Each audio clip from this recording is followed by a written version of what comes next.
Because media is broadcasting constantly every day, 24 hours a day, and consumers of information demand news on numerous topics, continuous sources of information are required.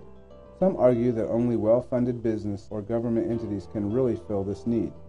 The government provides journalists with access to information before it is released to public and schedules press conferences in order to meet deadlines. Because much of the legislation, committees, departments, and groups within the government are passed or influenced by corporate lobbyists, this information can be biased towards corporate interests as well. Coupled with what we have already discussed concerning corporate interests in media, the sources of information quickly become causes for concern. If corporations, who fund media broadcasts and publication, can control what is said with advertisers' dollars, and then could also sway legislation that permits more media conglomerations, thus limiting the diversity of voices and opinions, as well as the number and types of stories told to the public, corporate power over public opinion and knowledge becomes increasingly problematic.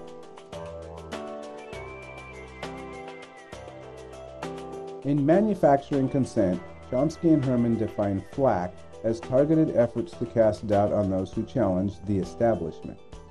Flack is the first of the 5 filters Chomsky and Herman identified that does not concern markets and their subsequent mechanism.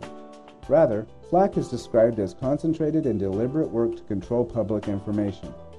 Flack can be direct, such as a White House official contacting a network news reporter or a corporate sponsor threatening to pull advertisement if reply time is not granted. Flack can also be indirect. An example of this would be if a company created a group with the purpose of attacking media coverage that was detrimental to that company's interests.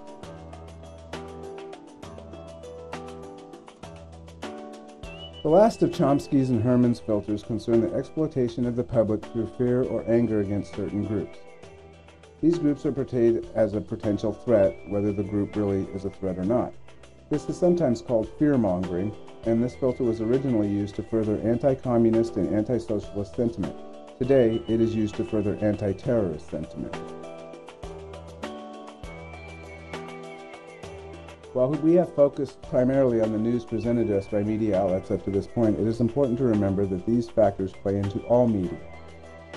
In 2005, the United States Congress passed the Emergency Supplemental Appropriations Act for Defense, the Global War on Terror, and Tsunami Relief, 2005.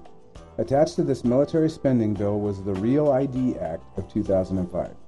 The Real ID Act requires states, which issue driver's licenses, independent of the federal government and to each state's requirements, to conform to a federally standardized set of rules for driver's licenses and other state-issued ID cards. These requirements essentially remove the autonomy of the states to issue such identification documents.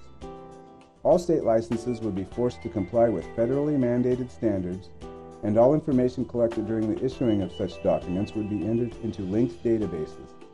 Additionally, each ID card would be required to include radio frequency identification, or RFID technology, that allows for identification and tracking of individuals.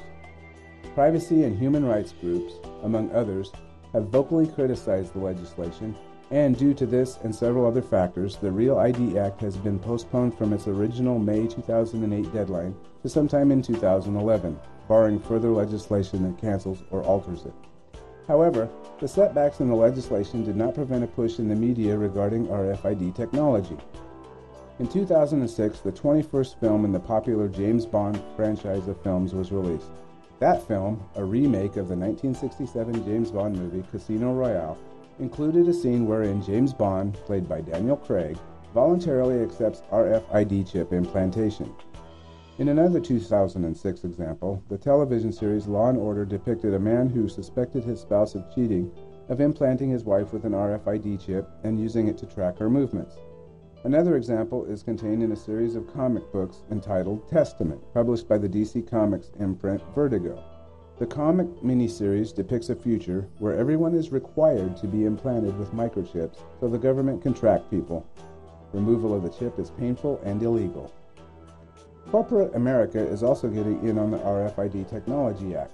For 4 months in 2003, Walmart equipped shelves in their Broken Arrow, Oklahoma store with RFID technology capable of tracking the Max Factor Lipfinity lipstick containers. In its Cincinnati headquarters, Procter & Gamble researchers detected when consumers removed lipstick from the shelves.